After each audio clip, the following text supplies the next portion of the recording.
Hello, magandang umaga po sa inyong lahat.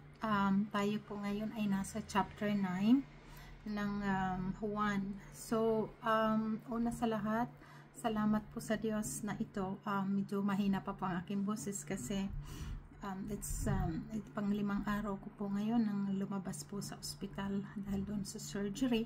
Pero ganoon pa man, nagpapasalamat tayo sa Diyos dahil tapat po talaga ang Panginoon na ngayong araw na to ay andito po ako sa inyo para makapagturo muli ng salita ng Diyos at hindi po naging hadlang yung surgery na yun. So ngayon, chapter 9, kunin niyo po ang inyong mga Bible sa chapter 9 ng Juan at tayo po ay makapagsimula na at muli tayo po ay dumulog sa Diyos at hingin natin ang pagtuturo sa atin ng banal na Espiritu. Amen. So let's pray. Hallelujah. O dakilang aming Ama sa langit, nagpupuri kami at nagpapasalamat sa iyo dahil sa mga salita mong ito, Diyos, na naging kakalakasan ng bawat isa sa amin. Salamat po, Ama, sa patuloy na pag-iingat niyo po sa aming lahat. Maraming salamat sa iyong kalakasan, sa iyong binibigay sa amin na kapangyarihan, ang pag-iingat niyo po sa amin, pagtuturo sa amin. Salamat po, Ama. Pinupuri ka po namin, pinasasalamatan sa lahat ng ito sa ngalan ng Panginoong Jesucristo. Amen.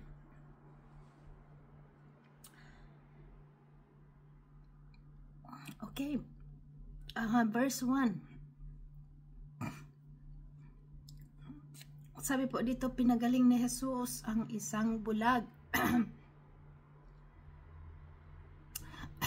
Sa paglalakad ni Jesus, nakita niya ang isang lalaking bulag mula pa nang ipanganak.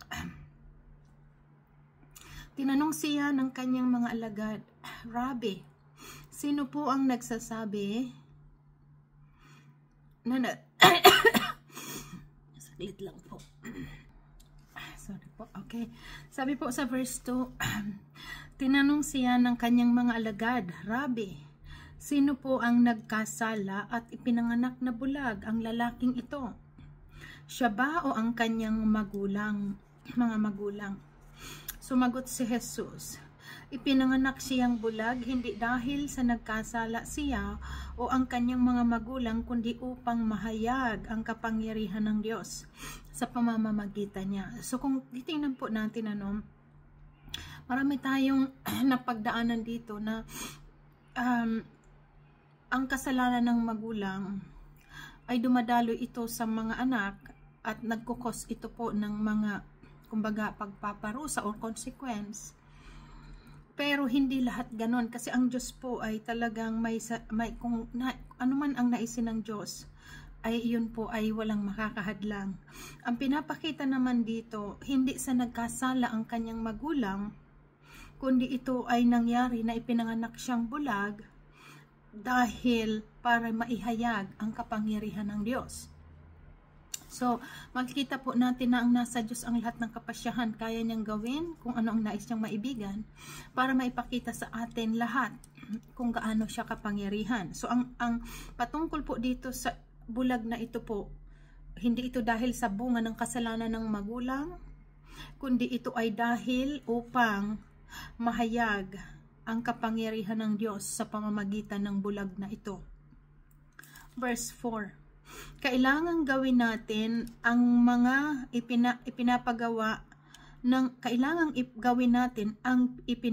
ng nagsugo sa akin habang may araw pa. Darating ang gabi kung kailan wala nang makakapagtrabaho. Habang ako'y nasa sanlibutan, ako ang ilaw ng sanlibutan. Kasi nga po dito pinapaunawa ng Panginoong Hesus na darating ang kanyang kamatayan, ang pagkanulo sa kanya.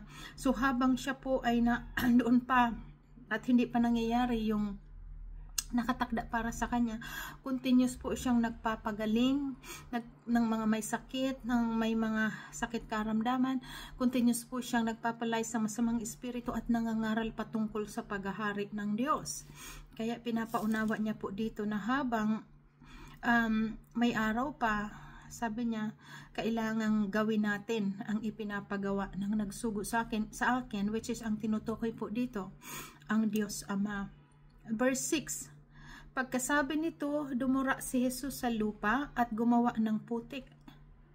Pagkatapos ipinahid niya ito sa mata ng bulag. Sinabi ni Jesus sa bulag, pumunta ka sa imbakan ng tubig sa Siloy at maghilamos ka roon. Ang kahulugan ng salitang Siloy ay sinugo. Pumunta nga ang bulag, naghilamos doon, at pagbalik niya ay nakakakita na. Yan. So ito po yung faith, pinaunawa din sa atin na sa pananampalataya ay kailangan ay may kalakip na gawa. So kaanuman ang inuutos ng Diyos, kikita po natin dito, inutusan siya ng Panginoon na pumunta doon sa Siloy, sa imbakan, sabi doon sa imbakan ng tubig sa Siloy at maghilamos ka. Sumunod po itong bulag na ito. At sabi diyan, pumunta nga ang bulag, naghilamos doon, at pagbalik niya, nakakakita na. Verse 8, sinabi ng mga kapitbahay niya at ng mga nakakita sa kanya noong siya ay nagmamalimos pa, hindi ba iyan ang lalaking dating nakaupo at namamalimos? Sumagot ang ilan, iyan nga. Sabi naman ng iba, hindi, kamukha lang. Kaya nagsalita ang dating bulag, ako nga po iyon. Paano kang nakakakita? Tanong nila. Sumagot siya, ang lalaking tinatawag na Jesus ay gumawa ng putik at ipinahid iyon sa aking mata. Pagkatapos sinabi niya sa akin, pumunta ka sa Siloy at maghilamos. Pumunta nga ako doon at naghilamos at nakakita na ako. Nasaan siya? Tanong nila sa kanya. Hindi ko alam, sagot niya. Ayan. Sa verse 13, sabi dito, nagsiyasat ang mga Parisiyo tungkol sa pagpapagaling. Kasi ito pong trabaho ng mga Parisiyo, mga tagapagturo ng kautusan. Lagi silang naghahanap ng mga bagay na ibabato sa Panginoong Jesus. Kaya nang malaman nila ito, nagsiyasat na naman sila. Ano? Sabi dyan, verse 13. Dinala ng mga tao sa mga Parisiyo ang dating bulag. Araw ng pamamahinga ng gawin ni Jesus, nang gumawa si Jesus ng putik at nang pinagaling niya ang bulag. Tinanong din siya ng mga Parisiyo kung paano siya nakakita. Kaya sinabi niya sa kanila, pinahiran niya ng putik ang aking mga mata at ako'y naghilamos at ngayon nakakakita na ako. So, pinaunawa po uli ng bulag kung paano siya nakakita. Ang sabi ng ilang Parisiyo, hindi maaaring mula sa Diyos ang taong iyon, sapagkat hindi niya pinanggiling ang araw ng pamamahinga. Ngunit sinabi naman ng iba, paanong makakagawa ng ganitong mga himala ang isang makasalanan at hindi sila magkaisa? Kaya tinanong nilang muli ang dating bulag, at ikaw, ano naman ang masasabi mo tungkol sa kanya? Dahil pinagaling niya ang iyong mata. Isa siyang propeta, sagot niya. Ayaw maniwala ng mga Hudyo na siya'y talagang dating bulag na ngayon nakakakita na, kaya't ipinatawag nila ang kanyang mga magulang. Anak nga ba ninyo ito? Talaga bang siya'y pinanganak na bulag? Anong nangyari at nakakakita na siya ngayon? Tanong nila. Sumagot ang kanyang magulang, alam naming anak namin siya at alam din naming siya'y ipinanganak na bulag. Ngunit hindi po namin alam kung ano ang nangyari at nakakakita na siya ngayon. O kung sino ang nagpagaling sa kanya, siya na po ang tanungin ninyo. Nasa hustong gulang na siya at makakapagsalita ni siya para sa kanyang sarili. So, ipinasa po ng parents nitong bulag na ito ang kasagutan doon sa kanyang anak, na yun na lang daw ang sumagot sa mga tanong ng mga Parisiyo dahil nasa hustong gulang na. Pero ang katotohanan, bakit nila yun sinabi? Dahil ito po ang sagot sa verse 22. Ganito ang sinabi ng kanyang mga magulang dahil sa kanilang takot sa mga pinuno ng mga Hudyo, sapagkat pinagkakaisahan ng mga Hudyo na ang sino mang magpahayag na si Jesus ang Kristo ay ititiwalag sa sinaguga. So yun po yung nangyari dito sa parents ng bulag na ito, na although alam nila ang katotohanan na ang Panginoong Jesus ang nagpagaling dito sa bulag, ayaw po nilang magsalita dahil takot sa mga Hudyo na sila'y itiwalag. So yan po yung pinapaunawa sa atin dito ng Word of God, na kapag katotohanan, wala tayong dapat ikakatakot. Ano po? Itong nangyari sa magulang ng bulag na ito, pinakita dito po yung kumbaga ang takot nila sa tao. Ano? Na sa takot nila na itiwalag sila ng mga Hudyo, hindi sila nagsabi na ang Panginoong Jesus ang nagpagaling sa kanilang anak, kaya ipinasa nila yung tanong doon siya ang sagot, siya ang tanongin ninyo, at siya ay nasa takdang gulang na. So ayan, at ito po sabi dyan, ito ang dahilan kung bakit sinabi ng kanyang magulang, siya ay nasa hustong gulang na at siya ay tanungin ninyo. Kita nyo po, no? Dahil lang sa takot nila sa mga pinuno, mga Parisiyo, tagapagturo ng kautusan, dahil ayaw ng mga Parisiyo na maniwala sa Panginoong Jesus. Kaya ang magulang ng mga anak ng bulag na ito po ay hindi nila sinagot ang tanong ng mga Parisiyo, bagkos sabi nila, ang anak na lang namin ang inyong tanungin. Verse 24. Muli nilang ipinatawag ang dating bulag at sinabi sa kanya, sa ngalan ng Diyos, magsabi ka ng totoo. Alam naming ang taong iyon ay makasalanan. Tingnan niyo po ito. Muli nilang ipinatawag ang dating bulag at sinabi sa kanya, sa ngalan ng Diyos, magsabi ka ng totoo. Alam naming ang taong iyon ay makasalanan. Sumagot siya, hindi ko po alam kung sino siya, makasalanan o hindi. Isang bagay po ang alam ko. Ako'y dating bulag, subalit ngayon nakakakita na. Ano ang ginawa niya sa iyo? Paano niya pinagaling ang iyong mata? Tanong nila. Sumagot siya, sinabi ko na po sa inyo, ulit-ulit, ano po, kung titingnan natin, ulit-ulit, talaga itong mga Parisyong ito, na kahit alam ng katotohanan, ulit-ulit pa rin. Tingnan nyo po ito, ulit-ulit pa rin tinatanong yung bulag. Kaya sabi na dito po ng bulag, sumagot siya, sinabi ko na po sa inyo at ayaw naman ninyo akong paniwalaan. Bakit gusto pa ninyong marinig muli? Nais ba ninyong maging alagad din niya?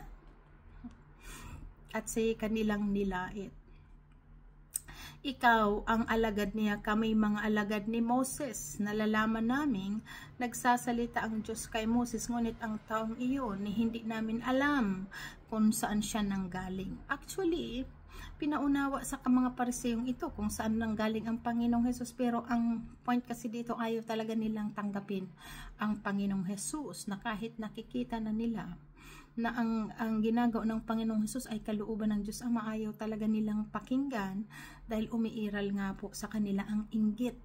Dahil marami ang naniniwala sa Panginoong Jesus kapag siya po ay nangangaral. Nakita ng karamihan, maraming nakatuklas ang kanyang kapangyarihan at ayaw na mga Parisiyo at mga punong pare at mga punong bayan na sila po ay nasasapawan. Kaya grabe ang galit nila sa Panginoong Jesus. Verse 30, sumagot ang lalaki, iyan nga po ang nakapagtataka.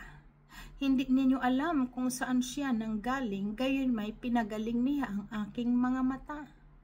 Alam nating hindi pinapakinggan ng Diyos ang mga makasalanan. So, dito po, kasi ang sabi ng mga Pariseo,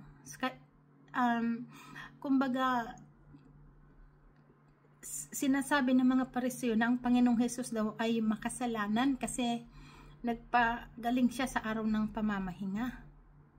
Pero pinaunawa dito ng bulag na ito, na kung ang Panginoong Hesus, sabi niya sa 31, alam nating hindi pinapakinggan ng Diyos ang mga makasalanan, ngunit pinapakinggan niya ang sumasamba sa Kanya at sumusunod sa Kanyang kalooban. So iyon pong pinakita dito ng bulag na nakapagpagaling ang Panginoong Hesus dahil ito'y tugon ng Ama, sa kapangyarihan ng Ama. So kasi totoo po, hindi pinapakinggan ng Diyos ang mga makasalanan, kaya tinuturuan tayo ng Panginoon, na talagang sumunod tayo sa Kanyang kalooban sa lahat ng iniutos ng Diyos. Pag sumikapan natin sumunod sa kalooban ng Diyos, dahil walang kabuluhan ang pagpapanalangin natin kung hindi tayo umaalis sa kasalanan. Kapag sinabi ng Diyos, huwag niyong gawin, iyan ay masama, huwag niyong gawin dahil yan ay kasalanan, huwag po talaga natin gawin. Dahil ang nais natin, lagi tayong pinapakinggan ng Diyos sa ating mga prayers. Amen? So ayan, malinaw, tandaan natin, verse 31, alam nating hindi pinapakinggan ng Diyos ang mga makasalanan, ngunit pinapakinggan niya ang mga sumasamba sa Kanya at sumusunod sa Kanyang kalooban. So napakalinaw, lumalayo sa kasalanan at sumusunod sa kalooban ng Diyos. Sumasamba at sumusunod sa kalooban ng Diyos ang pinapakinggang mga panalangin. Kaya kapag tayo po ay nagpipray, suriin muna natin ang ating mga sarili. Tayo ba ay sumusunod sa kalooban ng Diyos? Tayo ba ay lumalayo sa kasalanan ayon sa sabi ng Diyos? Kasi kapag ganun po ang ating ginagawa, na Diyos lamang nakakalam ng ating puso, papakinggan niya po ang ating mga dalangin. Ayan, verse 32. Mula pa ng likhain ang mundo ay wala pa tayong nabalita ang makapagpapagaling ng mata ng taong ipinanganak na bulag. Kasi ibang usapan po ito, ipinanganak po siyang bulag. Hindi saya yung katulad na lang na kunyari nung ipinanganak hindi naman bulag and then suddenly nagkasakit ang mata at nabulag and then ang iba nare-resolve pa na mapapadoktoran na kakaroon ng operasyon, pero ibang usapan po ito kasi ipinanganak na po siyang bulag. Kaya sabi dyan, wala pa silang nababalitaan gano'n na napagaling ang mata ng isang ipinanganak na bulag.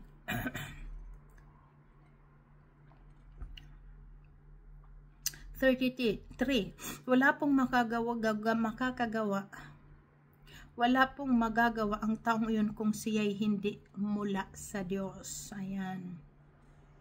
Sumagot sila, ipinanganak ang lubos na makasalanan at ngayon nais mo kaming turuan at sa'y kanilang itiniwalag. So kita niyo po itong mga ugali ng mga Pariseo na to, dahil yung bulag na ito, pinanindigan niya ang patungkol sa Panginoon na siya'y gumaling dahil sa Panginoong Hesus, at nang sinasabi niya ang katotohanan sa mga Pariseong ito, nagalit sila at itiniwalag itong bulag na ito, para bang talagang mapagmataas po itong mga Pariseong ito, na para bang, ikaw, bakit mo kami sasabihan na wala kang alam, kaya ang ginawa nila ay itiniwalag siya. Ayan.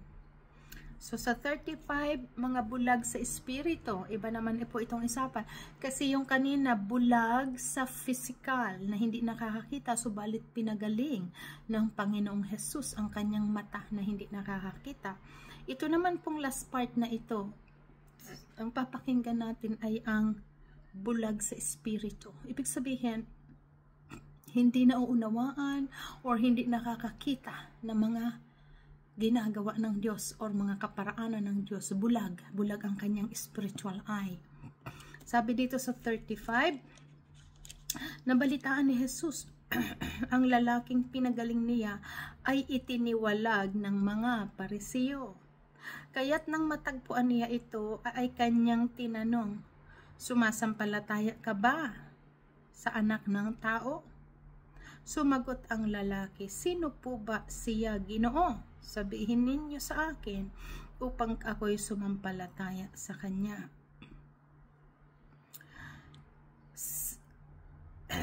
Siya'y nakita mo na, siya ang kausap mo ngayon, wika ni Jesus.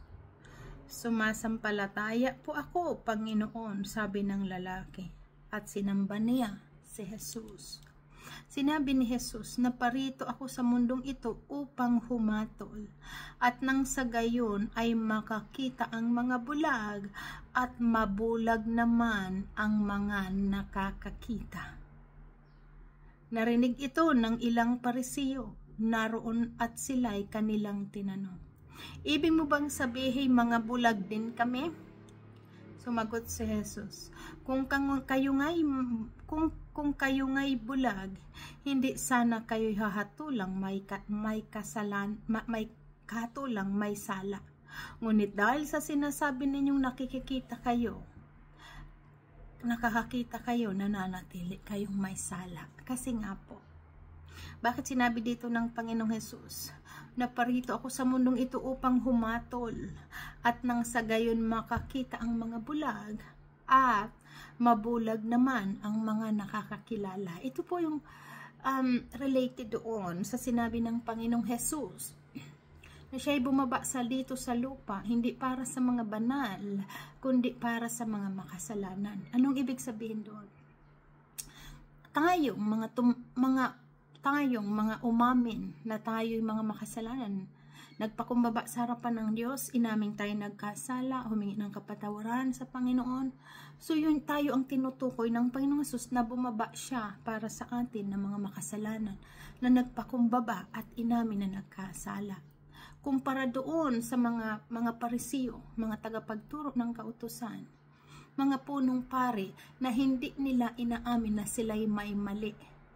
Bagkus nagmamalaki sila sa Panginoong Jesus. Kaya malinaw ang sinabi ng Panginoong Jesus, kung sa palagay nyo'y kayo'y mga banal, dahil yun ang palagay po ng mga Parisiyo sa kanilang mga sarili, na sila'y walang kasalanan, kaya hindi sila nakikinig sa aral ng Panginoong Jesus. Kung gayon, hindi sa ang Panginoong Jesus pumunta para sa mga banal, kundi pumunta siya sa ating mga umaamin na may mga makasalanan. So kayon po makita natin, madi-differentiate. Bakit yun ang sinabi ng Panginoong Jesus? Hindi siya pumunta sa mga banal. Kasi pinapalagay ng mga Parisiyong ito, mga tagapagturo ng kautusan, mga punong pari, mga punong bayan, na sila ay walang pagkakamali. Hindi marunong magpakumbaba. Subalit ang hinahanap ng Diyos, yung mga makasalanan na nagpapakumbaba. Tayo po yon. Kaya pinapakita dito, at pagdating dito sa bulag, sa espiritu, ang sabi dito ng Panginoong Jesus, ito na nga, naparito siya sa mundong ito upang humatol, nang sa gayon makakita ang bulag. Bulag spiritual. Tayo po yung mga bulag spiritually noon. Subalit sa ating pagpakumbaba sa Diyos, binuksan ng Diyos ang ating mga kaisipan, kaya tayo nakakita spiritual. Ibig sabihin na unawaan natin ang kaparaanan ng Diyos, nakikita natin yung kahabagan ng Diyos sa pamamagitan ng salitang ito. Kumpara dito sa mga itinaturingang mga tagapagturo, alam ang salita ng Diyos, pero wala sa kanila ang kapakumbabaan. Kaya sinabi dito ng Panginoon, ang mga sabi dito, naparito ako sa mundong ito upang humatol, at nang sa gayon makakita ang mga bulag at mabulag ang mga nakakakita. So ibig sabihin, itong mga Parisiyo, alam po nila ang kautusan, alam ang kasulatan, pero hindi nila ito sinusunod. Kaya sinasabi, silang mga nakakakita ay bulag. Kasi kahit anong gawin ng Panginoong Jesus na ginagawang kabutihan, hindi nila yun nakikita. Ang nakikita nila laging mali. Mali ang ginagawa ng Panginoong Jesus. Na wala ngang maling ginagawa ang Panginoong Jesus. Lahat ng ginagawa ng Panginoong Jesus ay pinapalagay nilang mali. Kaya sila ang mga nakakakita. Subalit bulag sa espiritu. Subalit tayong mga ordinary, kumbaga, hindi katulad nito mga Parisiyong ito po, mga tagapagturo na alam ang kautusan. Subalit nung narinig natin ang patungkol sa Panginoong Jesus, nagpakumbaba tayo. Yun yung sinasabi dito, tayo mga bulag dati na walang alam sa kautusan, tayo po ang binigyan ng na makakita. Subalit yung nakakakita, sila ang nabulag, na dapat sila ang may alam. Ano? At ito na sa verse 40, narinig ito ng ilang Pariseo na naroon at siya ay kanilang tinanong, ibig mo bang sabihin, mga bulag din kami? At ito na po ang sagot ng Panginoong Jesus. Sumagot si Jesus, kung kayo nga'y mga bulag, kung kayo nga'y bulag, hindi sana kayo hahatulang magkasala. Ngunit dahil sa sinasabi ninyong nakakakita kayo, nananatili kayong may sala. Kasi sinasabi nila na sila ay nakakakita. Ibig sabihin, pinapalagay nila sa kanilang sarili, alam ang kautusan, alam nila ang salita ng Diyos. Pero hindi nila tinutupad ang kanilang nalalaman na salita ng Diyos. Mga bulag. Yan po. Subalit itong mga bulag, katulad nitong taong ito, na sumampalataya agad right away nung tinanong siya ng Panginoong Hesus, sumasampalataya ka ba na ako ang Panginoon, na siya ang Panginoon? Ang sabi niya po dito, sumasampalataya po ako, Panginoon. At sabi diyan, sabi ng lalaki, at sinamba si Jesus. So yun po yung kaibahan ng lalaking itong bulag, spiritual, dating bulag physical, pinagaling ng Panginoong Hesus ang kanyang actual na kabulagan bilang physical. At the same time, pinagaling siya ng Panginoong Hesus sa pagiging bulag spiritual. At ito namang mga tagapagturo na alam ang salita ng Diyos. Alam ang salita ng Diyos, pero mga bulag sila spiritual. Dahil kinukutya nila ang Panginoong Hesus. Hindi nakikita, yun ang kabulagan nila, hindi nila nakikita na ang ginagawa ng Panginoong Hesus ay mula sa Ama. Bagkus, anong ginawa pa nito mga Pariseo? Sinabi pa na ang Panginoong Hesus ay makasalanan. Kaya dito sinabi ng isang kanang bulag, ang makasalam po natin na hindi pinapakinggan ng Diyos ang makasalanan, ngunit pinakinggan niya ang mga sumasamba at sumusunod sa Kanya at sa Kanyang kalooban. So, ayan po So, ayan po ang ating dito na intindihan. Anong ibig sabihin ng bulag spiritual? Yan po yung may mga alam sa salita ng Diyos, pero nagpapatuloy sa paggawa ng masama. So, mga bulag. At katulad na rin ng alam ang salita ng Diyos, pero hindi sinusunod ang alam nilang dapat gawin na tama. Mga bulag spiritual, bulag espiritu. Kaya sinasabi dyan, kung pinapalagay nyo kayo nakakakita, ibig sabihin kayo'y may sala, may sala, dahil alam ang katotohanan, subalit hindi ginagawa ang tamang paggawa ng katotohanan. So purihin po ang Diyos.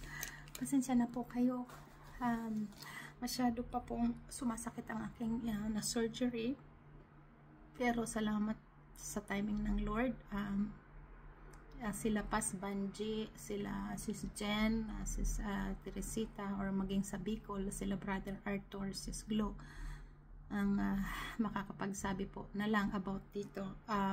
Kasi nung Monday, pang 5 araw ko ngayon, yun po, na surgery po ako. Yung aking issue nga po tungkol sa fibroid. But salamat sa Diyos na natapos na ito at nagre-recover ako. Hanggang sa makauwi po ako ng Pilipinas next month na muli tayo magkasama-sama at sa anniversary ng gawain ng Living by Faith. So papuri, pasasalamat sa Diyos sa katapatan niya po sa ating lahat. So tayo po ay mag-pray na, closing. Hallelujah. Salamat po Ama sa iyong mga salita, sa pagpapaunawa mo sa amin, sa mensaheng ito. Pinupuri ka namin, pinasasalamatan, dahil alam po namin, Ama, na patuloy niyong binubuksan ang mga aming mga kaisipan, na makita namin ang lubos ang iyong kaparaanan, ang iyong kadakilaan, ang iyong kapangyarihan. Salamat po, O Diyos, na pinapagaling mo kami lahat sa physical, maging sa aming mga spiritual. Pinupuri ka namin, Ama. Pinasasalamatan sa lahat ng ito at ang mga dalangin namin sa iyo. Pasasalamat, Ama, ay sa ngalan po ng Panginoong Hesukristo. Amen. Amen. So God bless everybody. Next week ulit. Bye-bye.